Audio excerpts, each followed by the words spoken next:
বৃষ রাশির আপনারা যারা রয়েছেন, জানুয়ারি মাস 2025 সাল আপনাদের কেমন যাবে? নিজের সুচতুর বুদ্ধির দ্বারা, কৌশলের দ্বারা আপনারা সমস্ত কিছু ক্ষেত্রে তাদেরকে বশ্যতা স্বীকার করাতে পারবেন এবং এই মাসের প্রাপ্তিযোগ আপনার থাকছে এবং নিজের অর্থ, আটকে থাকা অর্থ, সেই অর্থ আপনারা পেতে চলেছেন। এছাড়াও আপনারা যারা প্রফেশনালে আছেন, সেই কাজের মধ্যে যথেষ্ট নিয়োজিত থাকতে দেখা যাবে, যথেষ্ট রিস্ক নিতে দেখা যাবে, নতুন করে কিছু ভাবনা চিন্তা করতে দেখা যাবে এই মাসে। তবে আপনি যাহাই করুন না কেন বা যে কাজের মধ্যেই যুক্ত থাকুন না কেন, বাইরের সমস্যা তো অবশ্যই মেটাতে পারছেন, তবে নিজের বিষয়, ব্যক্তিগত বিষয় একটু লক্ষ্য রাখার চেষ্টা রাখবেন যারা বৃষ রাশি রয়েছেন। এই মাসে যে গ্রহের সঞ্চার বা গ্রহের অবস্থান আমরা ভালো দিক দেখতে পাচ্ছি। বুধ আদিত্য যোগ যথেষ্ট ভালো একটি যোগ, কম বেশি নিশ্চয়ই আপনারা জানেন। অন্যান্য রাশি যেমন সুবিধা ভোগ করবে বা বেনিফিট পাবে, আপনারাও সেটা ব্যতিক্রম হবে না, আপনারাও পাবেন, ভাগ্যের সহায়তা পাচ্ছেন। যারা কর্ম পরিবর্তন করবেন, কর্ম চেঞ্জ সেগুলো থাকছে, বা নতুন ধরনের কিছু ভাবনা চিন্তা নিয়ে আপনারা অগ্রগতি রাখবেন, কিছু নতুন প্রজেক্ট, নতুন চিন্তা ভাবনা সেগুলো আপনাদের মধ্যে থাকছে। আকস্মিক প্রাপ্তিযোগ থাকছে।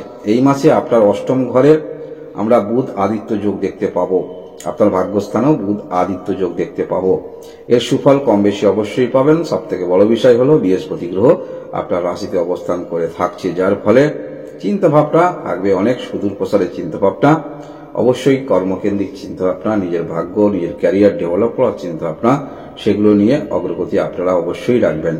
অর্থাৎ যেখানে যারা সফলতার শীর্ষে আছেন বা যে পর্যায়ে আপনি রয়েছেন, সেই পর্যায় থেকে আরো ডেভেলপ কিভাবে করা যায় সেই মানসিকতা নিয়ে আপনারা চলবেন। নতুন বছর নতুন ভাবনা চিন্তা নিয়ে অগ্রগতি রাখবেন এবং জানুয়ারি মাস গ্রহের যা অবস্থান, অনেকগুলি গ্রহ পজিটিভ নির্দেশ করছে, তাই অবশ্যই আপনারা কিছু ভালো ফল পেতে চলেছেন। আপনাদের শরীর স্বাস্থ্য কেমন যাবে? এই মাসে শরীর স্বাস্থ্য আপনাদের খুব একটা খারাপ দেখাচ্ছে না, শরীর স্বাস্থ্য ভালো। যারা পড়াশোনার মধ্যে রয়েছেন, আপনার নবম ঘরে বুধ আদিত্য যোগ তৈরি হচ্ছে, ডেফিনেটলি উচ্চশিক্ষা ক্ষেত্রে যথেষ্ট ভালো এবং উচ্চশিক্ষা ক্ষেত্রে যারা রত রয়েছেন আরো এখান থেকে কিন্তু সুযোগ পাচ্ছেন। এমন কোনো আপনারা এডুকেশনে রয়েছেন যেখানে আপনি শিখছেন, সেখান থেকে কিন্তু কর্মের যোগাযোগ আসে, তাই এই মাসে আপনাদের হওয়ার সম্ভাবনা থাকছে। মধ্যশিক্ষা ক্ষেত্রে যারা রয়েছেন, নিজের মধ্যে আপনাদের কিছু এই পড়াশোনার বিষয়ে আগ্রহ তৈরি হবে, এটা যথেষ্ট ভালো। ভালোবাসার সম্পর্ক যথেষ্ট আপনাদের ক্ষেত্রে ভালো এবং 25 তারিখের পর আরো আপনাদের সম্পর্ক মধুর হচ্ছে। বিবাহিত জীবন সমস্যা যাদের আছে, যাদের একটু খারাপ সমস্যা আছে, একটু আপনারা চেষ্টা রাখবেন সম্পর্ক উন্নতি করার, একটু টালবাহানা দেখতে পাওয়া যাচ্ছে আপনাদের সম্পর্ক। বিজনেস যারা করেন, বিজনেস আর্থিক বিষয়টা, একটু লেনদেনের বিষয়টা একটু চিন্তা ভাবনা করে বা পেমেন্ট বিষয়টা একটু মনোযোগ আপনাকে রাখতে হবে। ছোট বিজনেস যারা করছেন ততটা সমস্যা আপনারা দেখাচ্ছে না। কর্মের দিক থেকে বলতে হলে কর্ম পরিবর্তনের যোগ আপনাদের থাকছে, যেহেতু আমরা দশম ঘরে শনি গ্রহকে পেয়ে যাচ্ছি। কর্মপতি গ্রহ স্বয়ং শনি গ্রহ এই দশম ঘরের অধিপতি এখানেই অবস্থান করে থাকবে এবং শুক্র গ্রহ অবস্থান করে থাকবে, যার ফলে কর্মকেন্দ্রিক যেমন মন মানসিকতা আপনাদের থাকবে, বা আপনারা প্রফেশনালে আছেন বা যাহাই কর্ম করছেন সেই কর্মের টুইস্ট বা নতুন ভাবনা চিন্তা নিয়ে অগ্রগতি রাখবেন, যেটা আপনাকে অনেক উচ্চতায় নিয়ে যেতে পারে। নতুন পরিকাঠামো, নতুন ভাবনা চিন্তা নিয়ে অগ্রগতি রাখবেন, কারণ দেবগুরু বৃহস্পতি আপনার রাশিতে অবস্থান করে রয়েছে, শুভ গ্রহ, দৃষ্টি শুভ, আর আপনার সাফল্য স্থানে রাহু অবস্থান করে আছে। আকস্মিক কিছু জীবনে পরিবর্তন হতে পারে, সেটা কোনো সুযোগ পেতে পারেন আপনারা, এগুলো কিন্তু হবার যোগ থাকছে। যারা অবিবাহিত আছেন, বিবাহের সম্ভাবনা প্রবল যোগ তৈরি হচ্ছে এই মাসে, যোগাযোগ বাড়িয়ে তুলুন। এবং যারা বেকার আছেন, বিজনেস শুরু করবেন ভাবছেন, একটি ইনকামের ক্ষেত্রে আসতে চাইছেন, ডেফিনেটলি আপনারা শুরু করতে পারেন, কারোর সহযোগিতা আপনারা পেতে পারেন। এই মাসে আপনারা হৃদয় দিয়ে কোনো সিদ্ধান্ত নেবেন না, যা সিদ্ধান্ত নেবেন বুদ্ধিমত্তার সহিত সিদ্ধান্ত নেবেন। দেবগুরু বৃহস্পতি আপনার রাশিতে অবস্থান করে রয়েছে, তাই অবশ্যই আপনারা চিন্তা করলে ভালো চিন্তা আপনি অবশ্যই করতে পারেন, সুদূর প্রসারের চিন্তা আপনি অবশ্যই করতে পারেন এবং বাস্তবিক ক্ষেত্রে সেই চিন্তা ভাবনা আপনাকে উন্নতির দিকে নিয়ে যেতে পারে, এটা ধরে নিয়ে আপনারা চলতে পারেন, তাই অবশ্যই করুন। কারণ শনি গ্রহ দীর্ঘদিন ধরে কর্মপতি গ্রহ দশম ঘরে অবস্থান করে আছে, যোগাযোগ বৃদ্ধি আপনাদের হচ্ছে। যারা দূরে কোথাও কর্মরত যাবেন তবে হ্যাঁ, দূরে কর্মরত অবশ্যই আপনাদের যেমন যোগাযোগ বৃদ্ধি হচ্ছে, সেখানে অবশ্যই যে পরিস্থিতিতে পড়বেন সেই পরিস্থিতিতে একটু সমস্যা হতে পারে, মানিয়ে নিতে আপনাকে হবে নতুন জায়গায় নতুন পরিস্থিতিতে। তবে যোগাযোগ কিন্তু আপনাদের হচ্ছে। যারা বিদেশে দূরে কর্মরত যাবেন বা অন্য রাজ্যে কর্মের জন্য চেষ্টা রাখতে পারেন, এই মাসে ভালো গ্রহের অবস্থান আছে।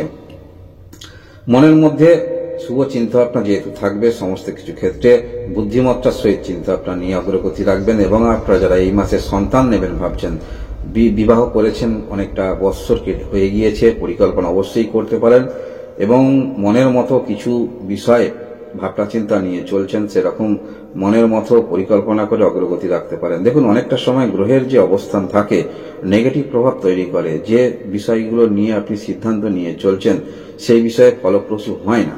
তার এই মাসে গ্রহের যে অবস্থান রয়েছে, আপনি মানসিকভাবে যে পরিকাঠামো নিয়ে চলবেন, একটু তো পরিকাঠামো তৈরি করবেন বা একটু তো ভেবে রাখবেন, এইরকম ভাবে পদক্ষেপ আপনাকে নিতে হবে।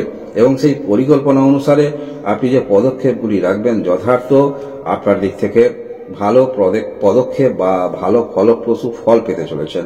একটি সময় মনে হতে পারে আপনি যে চিন্তা ভাবনাগুলি নিয়ে অগ্রগতি রাখছেন খুব ভালোই হচ্ছে, আপনার চিন্তা আপনার সঙ্গে বাস্তবিক মিল কিছুটা কিন্তু খুঁজে পেতে পারেন এই মাসে। হ্যাঁ, আপনার দ্বিতীয় ঘরে পশ্চাৎগামী করবে মঙ্গল, যে তৃতীয় ঘরে অবস্থান করে রয়েছে, কোনো কিছু ক্ষেত্রে যথেষ্ট আপনার মধ্যে আকাঙ্ক্ষা তৈরি হবে কোনো ক্ষেত্রে যাবার জন্য বা কাজ করার জন্য, বা কোনো কিছু ক্ষেত্রে আপনারা সুযোগ সুবিধা পেলেন, সেটাকে ভালো করে আপনি অগ্রগতি রাখার জন্য যথেষ্ট আরো কোনো রকম বুদ্ধিমত্তা বা কারোর পরামর্শ নেবেন, এই সবগুলো কিন্তু দেখতে পাওয়া যাবে। ধরুন আপনারা কোথাও বেড়াতে যাবেন, যেখানে নতুন জায়গায় বেড়াতে যাবেন, সেখানে নিশ্চয়ই আবহাওয়া পরিবেশ সম্বন্ধে কিছুটা আপনি জানেন। তা সত্ত্বেও ওই জায়গা থেকে আপনার আত্মীয় স্বজন বা জানাশোনা কেউ বেড়াতে গিয়েছিল কিনা, সেখানে কেমন পরিবেশ, কোথায় থাকতে হবে, কত খরচ, কি মানে খাবার দাবার ক্ষেত্রে কেমন খরচ, এই সবগুলো এক্সাইটমেন্ট কিছু জানতে ইচ্ছা হবে। তাই কোনো কিছু ক্ষেত্রে যদি আপনারা সুযোগ পান বা কর্মের পান, যেখানে নতুন কিছু আপনার জীবনে ঘটতে চলেছে, সেই বিষয়ে আপনার আত্মীয় স্বজন বন্ধুবর্গ কাদের মধ্যে সেই অভিজ্ঞতাটা আছে আপনি কিন্তু নেয়ার চেষ্টা রাখবেন। গ্রহের যা অবস্থান আছে এই মাসে আপনারা যে কথাগুলি বলবেন, বিশেষ করে 22 তারিখের পর প্রিয় মানুষকে কটু কথা বলবেন না। এই বিষয়টা যখন কথা বলবেন, সে আপনাকে ভালোবাসে বা আপনাকে রেসপেক্ট করে, দাদা বলুন বা যে সম্পর্ক ধরে আপনাকে রেসপেক্ট করে, সেটা অবশ্যই একটু তার সঙ্গে যখন কথা বলবেন একটু বুঝিয়ে বলার চেষ্টা রাখবেন বা কোনো রকম সিনক্রেট করবেন না। আপনার বাণী থেকে কোনো রকম খারাপ কথা তার ক্ষেত্রে যেন না হয়, এই বিষয়টা অবশ্যই রাখবেন। যারা অ্যাডভাইস দিয়ে থাকেন, অবশ্যই কোনো রকম কনসালটেন্সি বলুন, অ্যাডভাইস বলুন, যথেষ্ট আপনার মধ্যে পাওয়ার থাকবে। বা যারা আপনারা বক্তা আছেন, যে কোনো ক্ষেত্রে কোনো বক্তা আপনার যথেষ্ট পাওয়ার আছে, সেক্ষেত্রে যথেষ্ট ভালো। বিশেষ করে সংগঠনের দায়িত্বে যারা রয়েছেন বা অনেক ব্যক্তিকে নিয়ে কাজ করেন, আপনার কথা শুনবে। বক্তা, ভালো বক্তা হতে পারেন আপনারা। যারা সোশ্যাল মিডিয়ায় যুক্ত আছেন, কথার মাধ্যমে কিছু করেন, সেখানেও আপনি কিছু করতে চলেছেন। এই জানুয়ারি মাস 2025 সাল গ্রহের যে অবস্থান আছে, বৃষ রাশি যদি আপনি হয়ে থাকেন, এবং অবশ্যই যে পরিকল্পনাগুলি নেবেন যথেষ্ট সুগঠিত পরিকল্পনা, এবং সেই পরিকল্পনা বাস্তবমুখী যথেষ্ট আপনাদের জীবনে হবে। আপনি নিজে বুঝতে পারবেন যে আপনার চিন্তা আপনার সহিত বাস্তবের কিছু মিল হচ্ছে, বৃষ রাশি যদি আপনি হয়ে থাকেন। এই হলো আপনাদের মাসিক রাশিফল, জানুয়ারি মাস 2025 সালের রাশিফল। আপনার সবাই ভালো থাকুন, আনন্দে থাকুন, ভগবান আপনাদের মঙ্গল করুন। ধন্যবাদ।